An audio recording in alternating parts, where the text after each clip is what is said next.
कौन सी फील्ड में पैसा अपना डालना चाहिए, किस फील्ड में इन्वेस्ट करना चाहिए, और स्टार्टअप्स का बेसिकली अगर सोच रहे हैं तो क्या स्टार्टअप उन्हें चूज़ करना चाहिए। तो पहले हम शुरुआत करते हैं मेष राशि से। आपके लिए अच्छा है कि आप लोग कैश इन्वेस्टमेंट्स के बारे में सोचें। आप लोग कैश के बारे में सोचें, फाइनेंसेस के बारे में सोचें, लिक्विड मनी के बारे में सोचें। So it is very good for you. कौन सी ऐसी राशियां हैं जिनको दूसरी राशियों के साथ मिलकर काम नहीं करना चाहिए अगर वो आगे फाइनेंशियली कुछ आगे करने का सोच रहे हैं या प्रोफेशनली आगे बढ़ने का सोच रहे हैं? जिन भी साइंस का संबंध षडाष्टक योग के साथ में हो, 6th और 8th के साथ में हो, उनको हमें कम्प्लीटली अवॉइड कर देना चाहिए। वृश्चिक राशि और मीन राशि, इन राशियों को एक बार इन्वेस्टमेंट से पहले अपने प्रोजेक्ट्स को गो थ्रू ज़रूर करना चाहिए। डबल आई वॉच आपकी होनी चाहिए।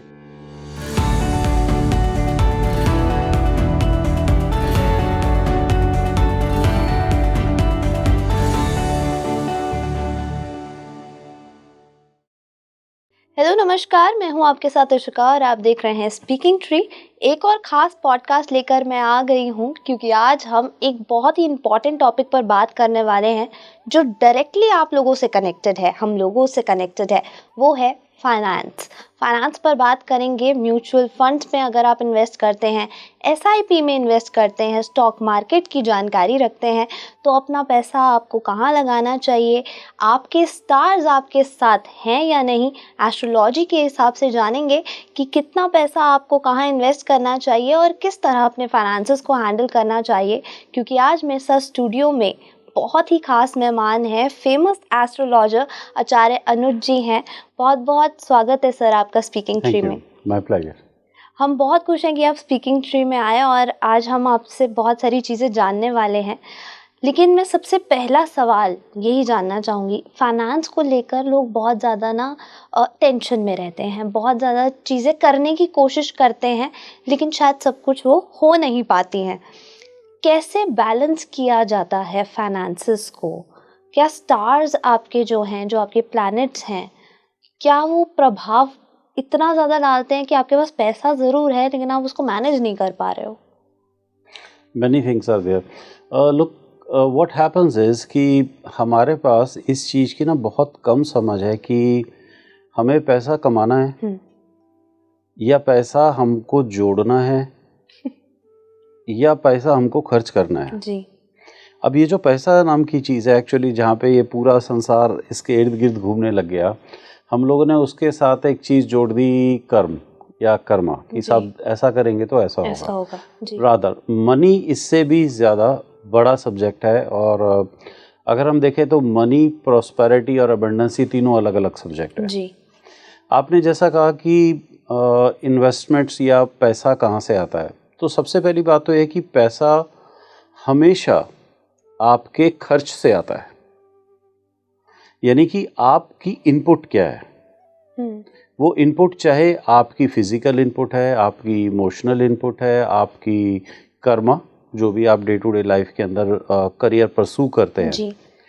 तो सबसे पहले किसी भी चीज़ को डिसाइड करने से पहले हमें, इससे पहले कि फाइनेंसिस के ऊपर बात करें, पहला क्वेश्चन हमेशा खड़ा ये होता है कि आपकी लाइफ में इनपुट क्या है।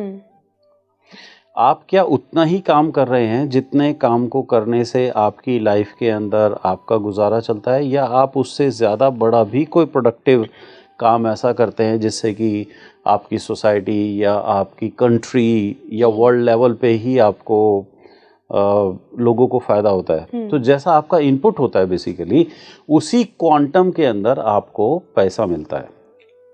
देखिए, एस्ट्रोलॉजी में second house of any horoscope is a house of finance, cash, money. Fourth house is assets. Sixth house is something which you borrow from other person. 10th is your karma, 11th is your gain. So basically ये सारे के सारे houses different हैं। तो सबसे पहले तो इस misconception को ही ख़त्म करना पड़ेगा कि money. So let's be very honest कि हमारे को कैश चाहिए, हमें एसेट्स चाहिए, या हमारे को वर्क चाहिए, राइट। और फिर उसके बाद हमारे जितने भी ज़ोडिएक साइंस हैं जी, हमारे सारे ज़ोडिएक साइंस की सबकी डिफरेंट मनी की अपनी एक वैल्यू है, एक्यूमुलेशन की भी अर्निंग की भी and style of that also. Okay. Let's take an example. The first sign Aries, मेष. अब यहाँ पे जो सेकंड हाउस ऑफ फाइनेंस आता है वो वृषभ राशि आती है, राइट. वृषभ राशि is a earth element, right, very strong earth element, the first earth element of nature. वृषभ राशि के स्वामी शुक्र होते हैं.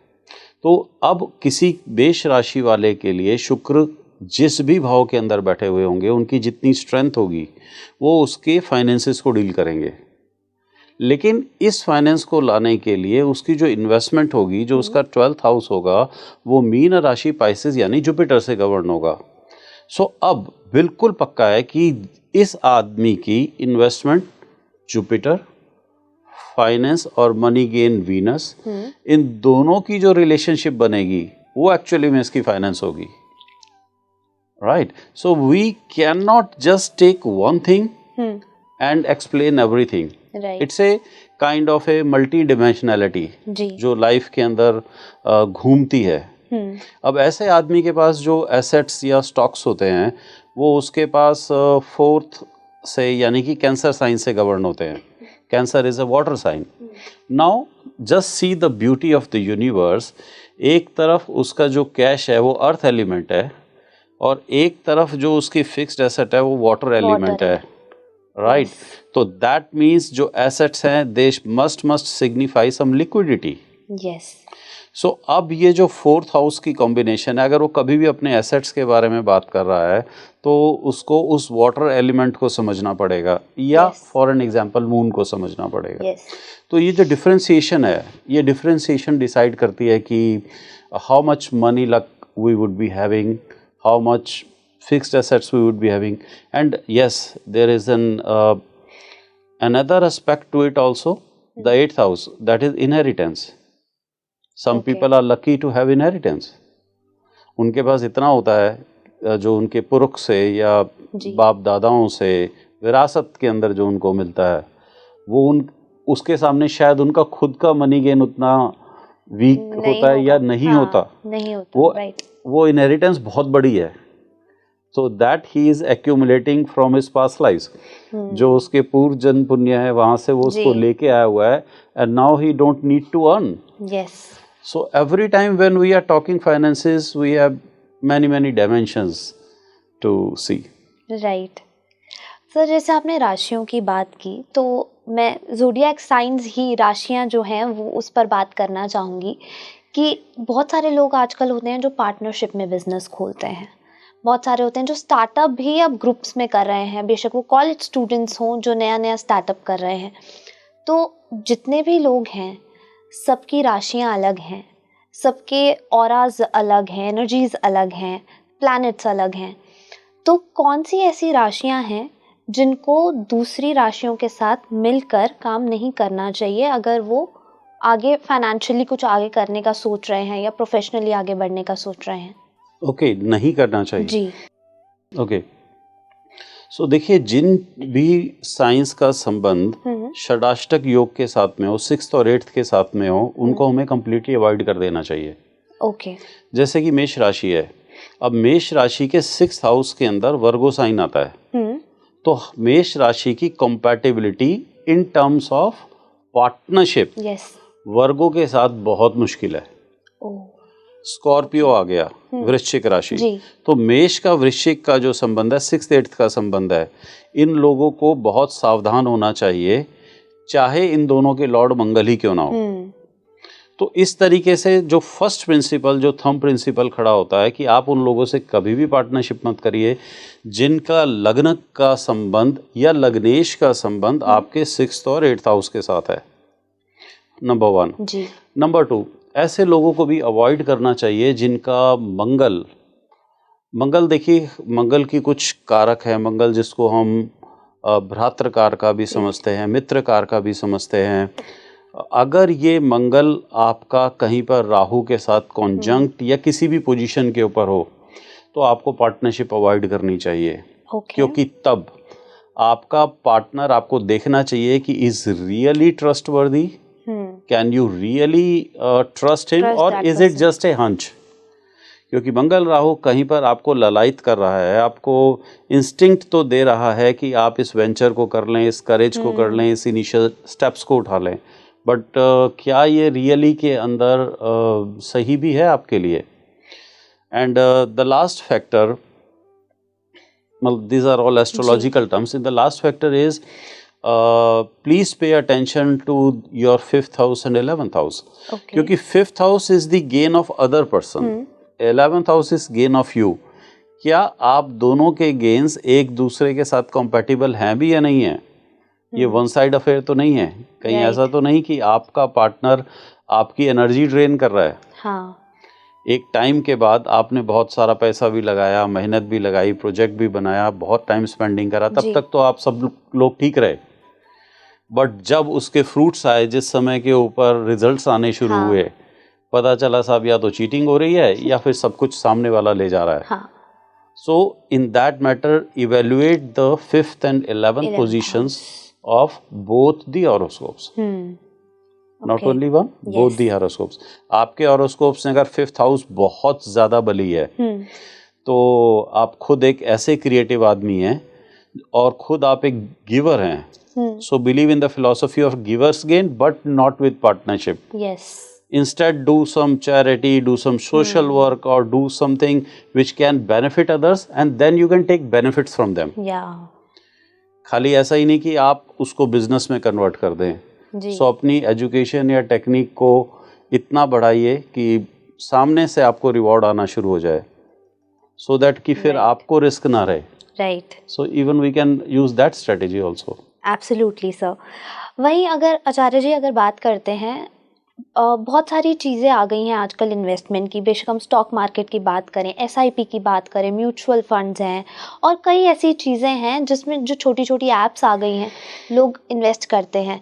और कुछ ऐसे भी होंगे, व्यूअर्स में से भी कुछ ऐसे लोग होंगे जो इन सारी चीज़ों में ही इन्वेस्ट कर चुके हैं, लेकिन फिर भी कहीं ना कहीं उनको गेन और ग्रोथ जो पैसे की है वो रुकी हुई है। तो ऐसी कौन सी जो हमारे ज़ोडिएक साइंस हैं, जो राशियां हैं, क्या ऐसा भी है कि कुछ रिस्ट्रिक्टेड है, इनको म्यूचुअल फंड्स में नहीं करना चाहिए, सिर्फ SIP में करना चाहिए, या सिर्फ इन्हें स्टॉक मार्केट देखना चाहिए, बाकी कुछ नहीं करना चाहिए? क्या ऐसी भी रिस्ट्रिक्शंस होती हैं? No, I will not call them as restrictions, but I would like to call them as guidelines. Yeah. देखिए, जो आपका क्वेश्चन है उसका सिंपल सा मीनिंग है कि what should be my way of investment. Right. अगर आप पैसा सही तरीके से इन्वेस्ट करेंगे तो जैसा मैंने आपसे कहा कि मनुष्य का निर्माण उसके खर्च से होता है, उसकी इन्वेस्टमेंट से होता है, उसकी इनपुट से होता है। जैसे कि शास्त्रों में कहा जाता है आप जो बोएंगे वो काटेंगे।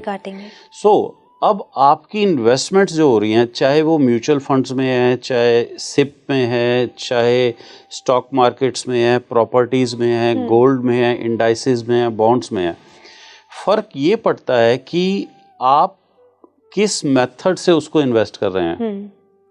सम people they have a very strong position of moon with them, तो yes, they can be good and very fast trader, impulsive traders. वो एक दिन, 2 दिन, 3 दिन में ही कुछ ना कुछ रिजल्ट्स निकाल सकते हैं।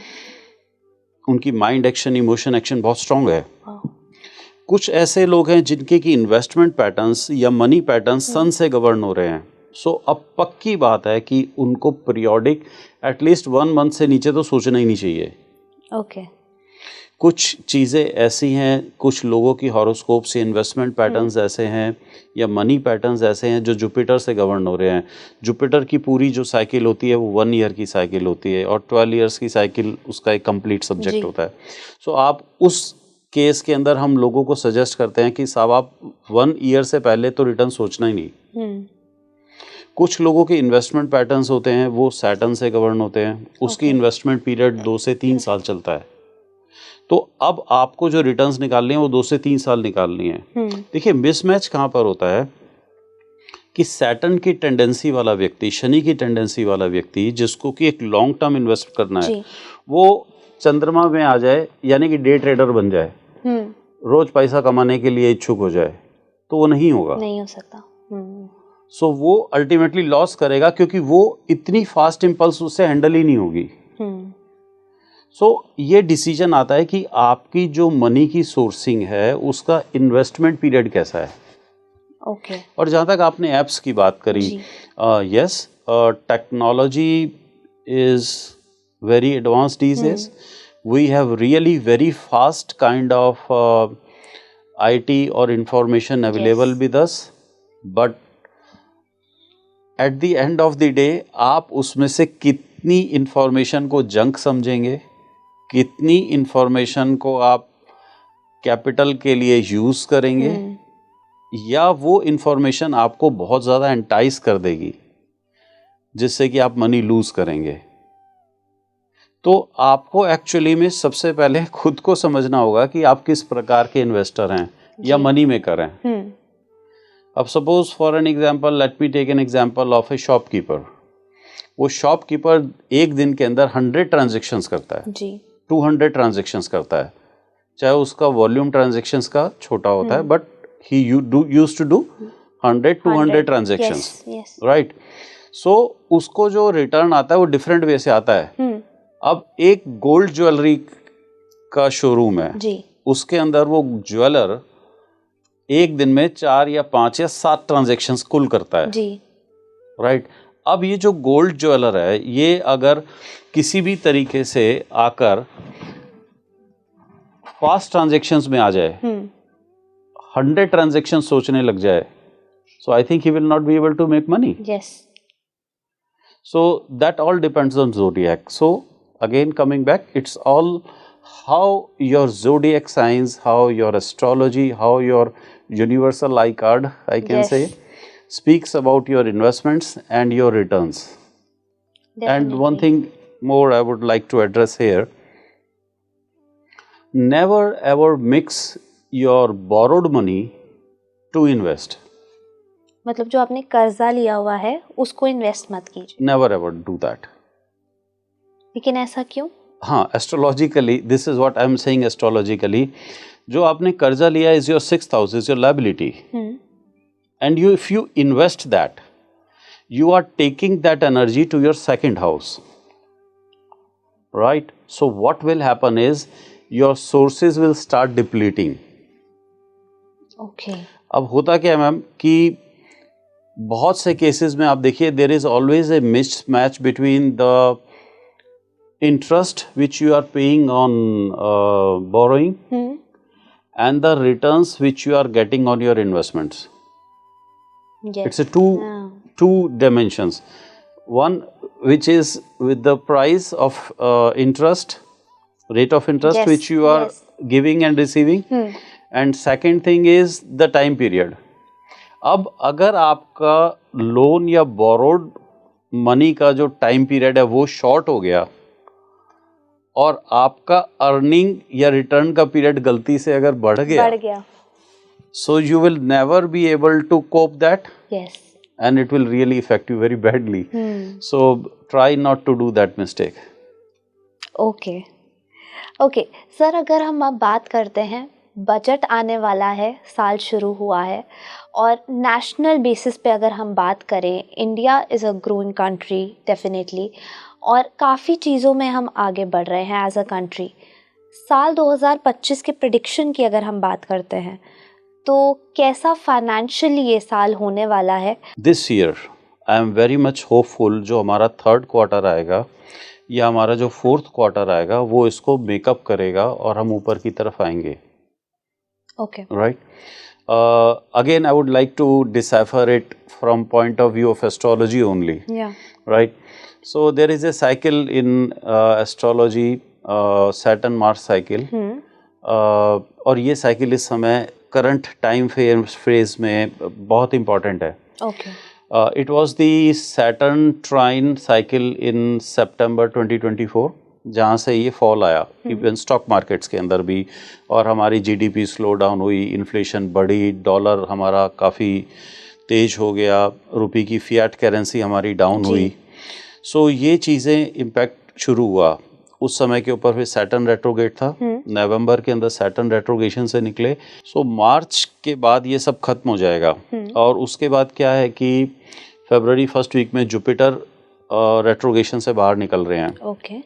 So before next year means next financial year. Okay. Next financial means which is starting from now budget 31st Yes. 1st April to next 31st March. Yes. This is a year of Mahakumbha. Right. Mahakumbh means 12 Jupiter cycles and one Jupiter cycle of 12 years, that is 144 year is completing. Yeah. Right. और हमारे यहाँ जो decade होता है, हमारे यहाँ decade actually में 10 years का नहीं होता, हमारी काउंट्स में डिकेड हम लोग 12 इयर्स का काउंट करते हैं. Okay. The Jupiter one cycle is one decade to us. Okay. That means 12 years. That means 12 years. Okay. So that 144 years completing. And it is the same time 144 years back जब Edison ने fluorescent bulb बनाया था. Right. Okay. सो आज हमारी humanity उस fluorescent bulb से लेकर AI पर आकर रुक चुकी है. This is the journey human race has travelled from that light bulb to AI. Yes. And because of this factor only, this year Uranus position, Jupiter start of a new era. I am very much hopeful. Financial years के जो results आने शुरू होंगे अप्रैल से, यहाँ से मैं Indian economy को दोबारा से रिवाइव करता हुआ देखता हूँ. और मेरी अपनी कैलकुलेशंस ये कहती हैं कि within this span of 2025 before December we will be able to recover and recoup. हम ये जितना हमारे को एक जेट लैग लग गया है ये सारा कवर होगा जी. And by the end of 2025 हमारी इकोनॉमिकल साइकिल्स एक नए फेज में एंटर कर जाएंगी. So I am very much hopeful with this. Only a few months are there here और there and then we are really heading with a speed. And then economy के अंदर एक नई स्पीड, एक नई वाइब्रेशन और नई साइकिल्स बन रही हैं जी. तो मुझे लगता है कि वो हमारे लिए बहुत प्रोग्रेसिव हैं. I am not talking about very short term, but 2025 and A may be a decade of 12 years to come. Yes. So in this decade I am very positive about our economy. Okay. आचार्य जी, वहीं पर मैं ये जानना चाहूँगी, nationally क्या foreign investments जो हैं वो हमारी इस बार बढ़ने वाली हैं इस साल? Yes, already for last few months what we have seen is substantially they have sold a big chunk right now, and this was due to many factors like Dow Jones और American factors. देखिए, एक तरफ जो China की economy है वो भी slow down के ऊपर आ रही है, और जिस तरीके से हमारी इंडस्ट्रियलाइजेशन बढ़ रही है ये हमारे पास एक नया सब्जेक्ट है जी. आज तक हम लोग एक एग्रीकल्चरल ड्रिवन इकोनॉमी के ऊपर अपने को एनालिसिस करते हुए आ रहे हैं. सो मुझे लगता है कि yes, looking at this and specially जो मैंने आपसे बात की एआई के बारे में, सो मेरा अपनी समझ ये बात करती है कि India will certainly lead because of this AI. We are very adaptive to the new technology. Yes. And we are really giving a good, competition to the world. And certainly these economical cycles will grow up. Once America का inflation कुछ उनके काबू में आता है, तो मुझे ऐसा लगता है कि फिर उसके बाद हम लोग काफ़ी आगे बढ़ने की गुंजाइश में आ जाएंगे. क्योंकि एक तरफ हमारे जो इंडो रशिया रिलेशनशिप्स हैं वो अच्छे चल रहे हैं, गल्फ के अंदर चीज़ें शांत हो जाएंगी और then we will have a economic growth. Acharya ji, अब मैं आपसे जानना चाहती हूँ कि राशियों के लिए कैसा साल होने वाला है, और अगर लोग इन्वेस्ट करने का सोच रहे हैं नए फाइनेंशियल ईयर में, तो उन्हें कौन सी फील्ड में पैसा अपना डालना चाहिए, किस फील्ड में इन्वेस्ट करना चाहिए, और स्टार्टअप्स का बेसिकली अगर सोच रहे हैं तो क्या स्टार्टअप उन्हें चूज़ करना चाहिए? तो पहले हम शुरुआत करते हैं मेष राशि से. मेष राशि, सो आपका second house is the house of Taurus. So आपके लिए अच्छा है कि आप लोग कैश इन्वेस्टमेंट्स के बारे में सोचें. आप लोग कैश के बारे में सोचें, फाइनेंसिस के बारे में सोचें, लिक्विड मनी के बारे में सोचें. So it is very good for you. Okay. Next अगर बात करें टॉरस की, मुझे लगता है आपके लिए आईटी बहुत अच्छा है. IT, telecom, communications and yes AI. आप अपनी जितनी इन्वेस्टमेंट्स को मल्टी डिमेंशनलिटी के साथ टेक्नोलॉजी से जोड़ के रखेंगे, परफेक्ट फॉर यू। ओह वाह। वहीं अब बात करते हैं अगर मिथुन राशि की। Oh, you should try to have liquid cash opportunities with you. Okay. And when I say liquid, I would like to say banking is very good for you this year. And yes, mutual funds. आचार्य जी, अब कर्क राशि के अगर जाने तो कर्क राशि के लिए कैसा है? आपके लिए अच्छा है अगर आप गवर्नमेंट बॉन्ड्स की तरफ जाते हैं वाह। और आप गोल्ड के अंदर इन्वेस्ट करते हैं। ओके। अगर आप इस चीज़ को इस साल फॉलो करेंगे तो आपको बहुत अच्छे रिटर्न्स मिलेंगे। ओके। वही सिंह राशि के लिए क्या कहना चाहेंगे?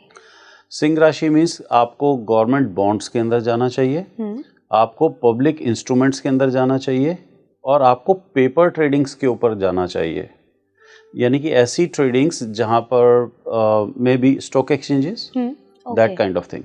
सो it will be very good for you and focus on forex. Okay.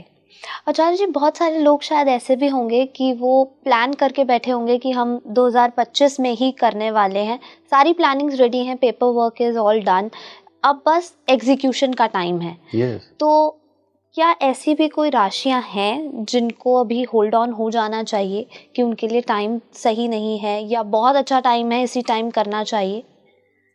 Okay, मेरी अपनी अंडरस्टैंडिंग के हिसाब से जितनी भी राशियां मार्स और सैटर्न से गवर्न करती हैं, यानी कि एरीज या स्कॉर्पियो, जी, सैटर्न से गवर्न करने वाली जो आपकी राशियां हैं मकर या कुंभ, ये सब राशियां बिल्कुल रेडी हैं अपने को मनी को हार्वेस्ट करने के लिए, मल्टीप्लाई करने के लिए। Okay. This is their year, right. And जो राशियां हमें ऐसा लगता है कि जिनके अंदर उनको थोड़ा सा होल्ड पैटर्न की तरफ जाना चाहिए या कॉशियस हो जाना चाहिए इन्वेस्टमेंट्स की तरफ, I would like to say first Cancer sign, Scorpio sign and Pisces. Okay. इन तीनों राशियों को it's not that it's bad for them, it's a caution word for them कि आप कॉशियसली इन्वेस्ट कीजिए, माइंडफुल होके। यस, पहले आप देखिए कि आप रियली में अपना पैसा कहाँ पर लगा रहे हैं। आपके जो चॉइस ऑफ बिजनेसेस हैं उनके ऊपर आपको बहुत फोकस रखना है। Investment is not bad if you have choose the right thing. Right, मतलब आपको ज्यादा सोचने की जरूरत है और सोचना चाहिए। हाँ, कर्क राशि, वृश्चिक राशि और मीन राशि, इन राशियों को एक बार इन्वेस्टमेंट से पहले अपने प्रोजेक्ट्स को गो थ्रू जरूर करना चाहिए। डबल आई वॉच आपकी होनी चाहिए। उसके बाद इन्वेस्टमेंट्स कीजिए। Okay, back to the segment. कन्या राशि की अगर बात करें, उनके लिए ये फाइनेंशियल ईयर कैसा होगा? बहुत अच्छा है। एग्रीकल्चरल बेस्ड इन्वेस्टमेंट्स उनके लिए बहुत अच्छी हैं। ओके।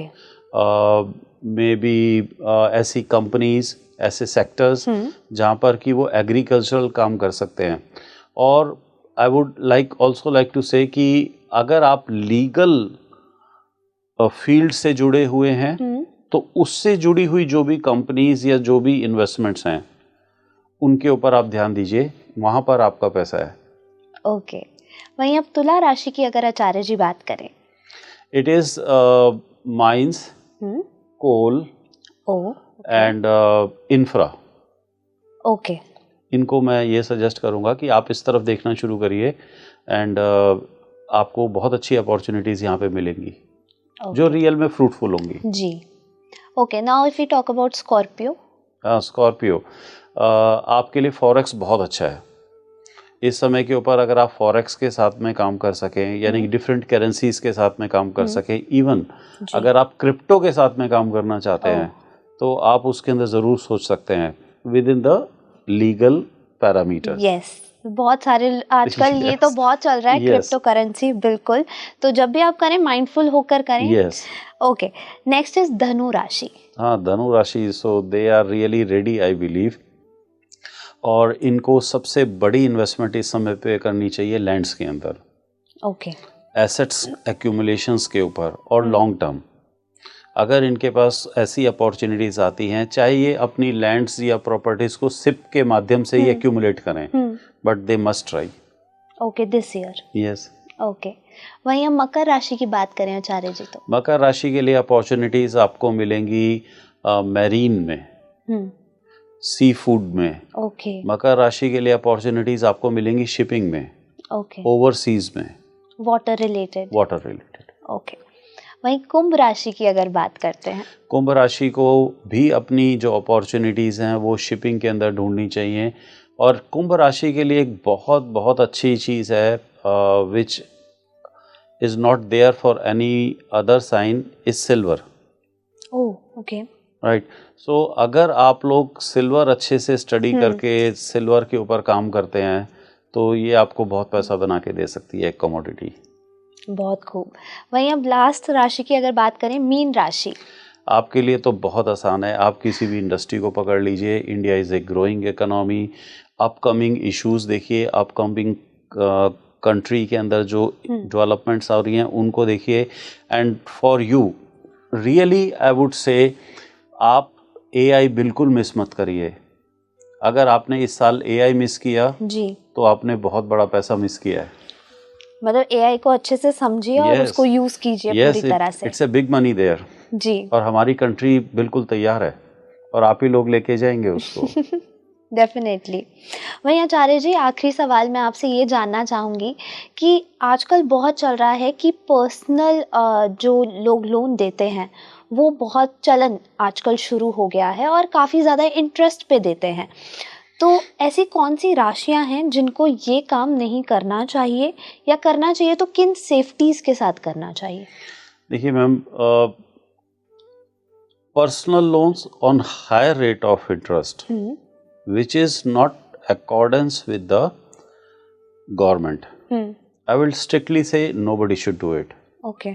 आज हमारे पास हमारी ग्रोइंग इकोनॉमी के अंदर हजारों ऐसे मेथड्स मौजूद हैं।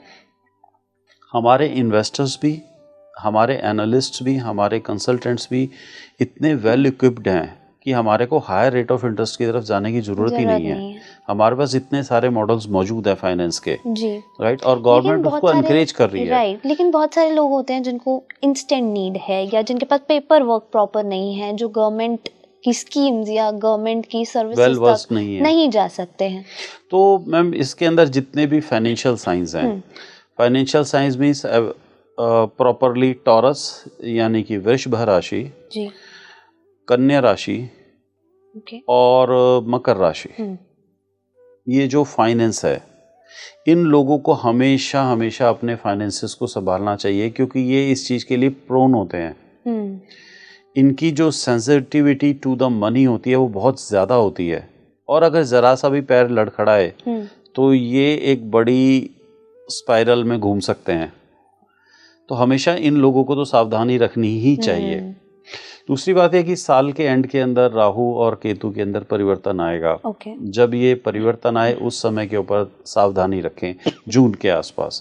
ये जून के आसपास का समय इंडियन इकोनॉमी के लिए भी और इंडिविजुअल राशि के लिए भी और सभी इन्वेस्टर्स या मनी मेकिंग अपॉर्चुनिटी फाइनेंसर्स के लिए भी ये एक इम्पॉर्टेंट ईयर है। तो बस वहाँ पे देखें कि वहाँ पे आप किसी फाइनेंशियल जगलरी के अंदर ना फंस जाएं। बिल्कुल, उतना ध्यान रखिए।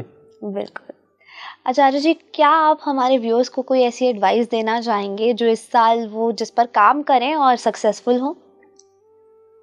I would like to say AI. This is the numerically भी देखिए 2025 is 9. Yes. Right. और यहाँ पे भी हमारे पास एक यूरेनस की बहुत बड़ी एनर्जी अवेलेबल है।